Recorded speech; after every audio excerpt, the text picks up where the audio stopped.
I was really hoping for a one more thing moment that never came, but they still announced a lot of cool stuff, so let's talk about it. Hey there, welcome back to the channel. Thanks for being here. I appreciate you watching. Let's talk about what Apple announced at their latest event.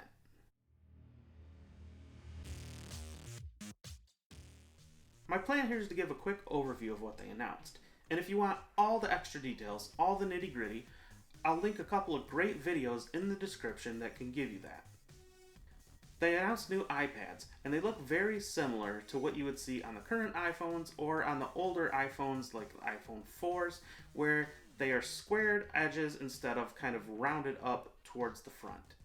They're claiming that the processors in these new entry-level iPads are 20% faster than the previous models. They improved the front-facing camera. They made it an ultra-wide that's 122 degrees and it's 12 megapixels. That wide camera angle, along with the new processor, allows them to do what they call center stage. Basically, when you're on a video call or using another video app, the phone is able to crop in, and then as you move around, it can keep you in frame. And so it looks like there's a person there with a camera following you around, but it's not, it's just AI. It's a pretty cool feature if you ask me, especially in this day and age where there's so many people using video conference calls. It could also come in handy for things like YouTube or TikTok. The new iPad starts at $329 or $299 for education customers. And it will be available next week. The next thing that they announced was a new iPad mini, which they say is 40% faster than the previous one. And they claim that the graphics processing is 80% faster. That's huge. They're claiming 2 times faster machine learning, and they finally brought USB-C to the iPad mini, which means more accessories and faster charging. Not to mention 10 times faster data transfers through that wire. We're talking theoretically up to 3.5 gigabits per second. There will also be 5G models of the new iPad mini. The rear camera is also 12 megapixels and they added their True Tone flash. So when you're taking a video or a picture with the flash, it's going to look more realistic. It shares the same ultra-wide front-facing camera that the new entry-level iPad has. The new iPad mini has stereo speakers when you hold it in landscape, so if you're watching a video, you have stereo. They have an array of new colors in their slim folios, and the new mini supports the 2nd generation Apple Pencil. It of course has the Liquid Retina display, and it starts at $499. Next up, there's now a new Apple Watch. The biggest feature in the new watch that was most exciting to me was the 20% bigger screen. But as MKBHD pointed out in his video, it's actually more curved towards the edges, so that might allow for more glare. So we'll have to see. That might make it actually harder to see. It has this cool new feature where if you're doing a biking workout, it can automatically detect when you're pedaling, so if you stop to take a break, it can pause and then automatically resume when you start pedaling again. Plus, they added fall detection to the bike rides. And they're claiming that it more accurately calculates calories burned. And they're saying that the new watch is 70% brighter when your wrist is down. It also has a new full keyboard for doing text and things, but I can't imagine how that's going to work with fat fingers. It's got a WR50 rating, which they say means that you can go swimming with it. They said that you could go swimming with this one too, but I still haven't tried it. They're claiming that the new watch charges 33% faster than the Series 6. They're saying that it takes 45 minutes to go from 0 to 80%. They say that 8 minutes of charging will get you 8 hours of sleep tracking. I should point out that that doesn't mean normal usage during the day. That means just tracking your sleep while you're laying there still at night. They of course have new color bands, and some of them can match the color of the face to the color of the band. Its Series 7 starts at $399. They didn't give an exact date for availability, they just said later this fall. Finally, the thing that I think most of us wanted to know about, and that is the new iPhones.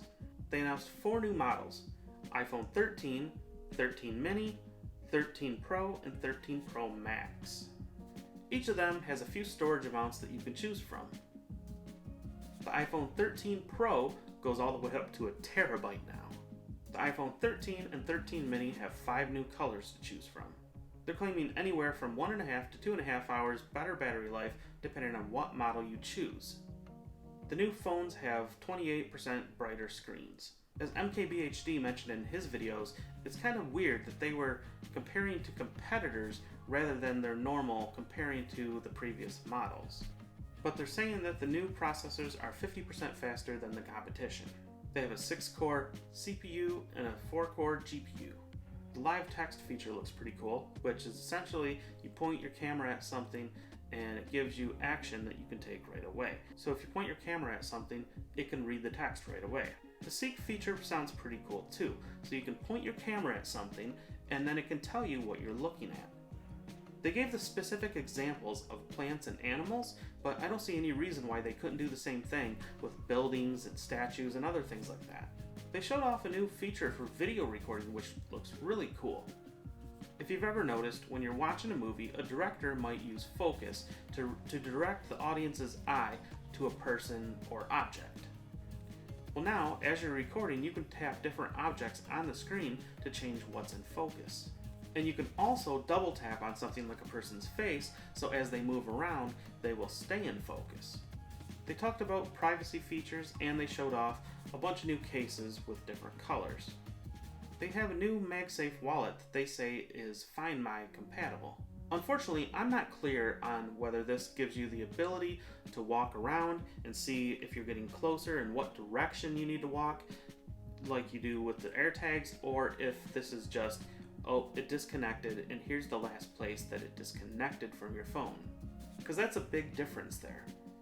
You could take your wallet off your phone, on your desk, you could have your phone in your pocket, and for whatever reason someone else moves that wallet, that's not going to help you to know where it was the last time it disconnected if someone moves it after it was disconnected.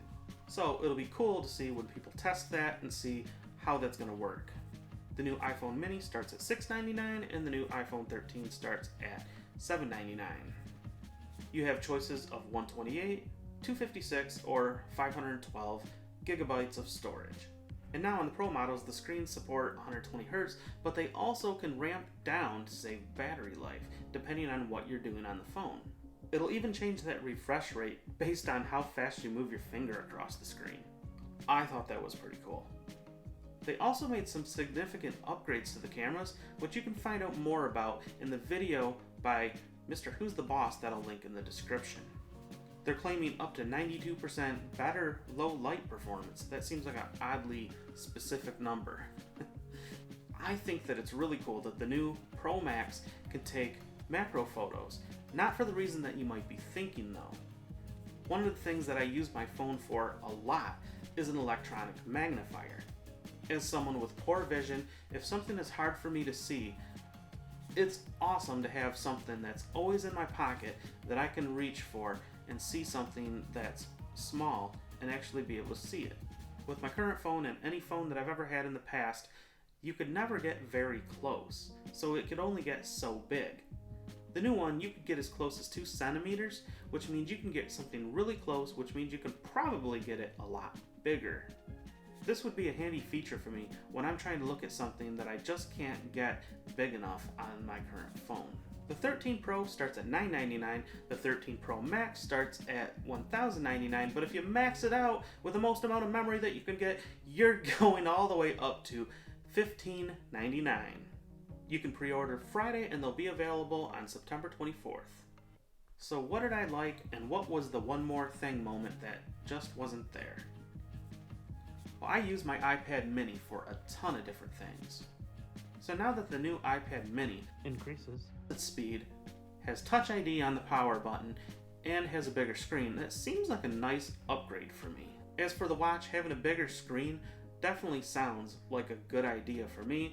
However, we'll have to see if the curved glass makes it actually harder to see.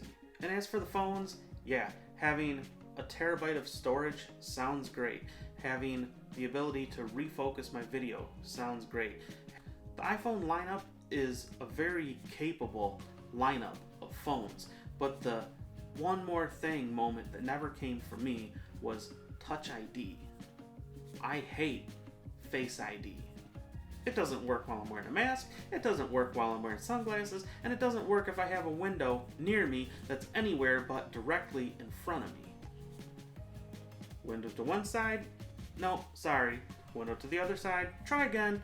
The window in back of me? Not opening. Face ID is really only superior in one way as far as I can tell. Apple claims that Face ID is more secure than Touch ID, but really, if forensics uses fingerprints, how much more secure can Face ID really be? I'm pretty happy with the security in Touch ID. So the only way that I really think that Face ID is superior is the fact that Touch ID doesn't sometimes want to work if your hands are a little bit wet. Say it's in the summer and you grab something to drink, it doesn't want to work and respond to that finger if it's wet. So if your hands are wet or you're eating something, Face ID is great because you don't have to rely on your finger to go on the fingerprint reader. But I'm typically not going to touch my phone if I've got my hands all gooey anyway. So I really hope that they bring Touch ID back next year. So although the new phones look really cool, I don't plan to upgrade mine this year. As for the watch and the mini, well, that's another story. I'm really tempted to upgrade. I hope you enjoyed my perspective. Let me know what you think in the comments. I'd love to talk to you down there. Thank you so much for watching the video. I'll see you next time.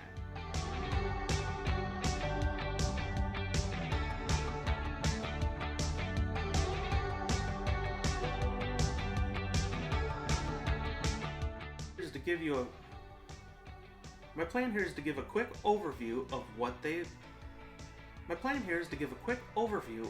announced, and then if you want more details, get all the nitty-gritty, I will leave a link. I'll leave a links. It could also come in handy for things like YouTube or TikTok. The biggest feature for me that I was excited about is the bigger screen, which, to be honest, as MKA, they're claiming that the new watch charges 33% faster than the new one. While I'm wearing a mask, it doesn't work while I'm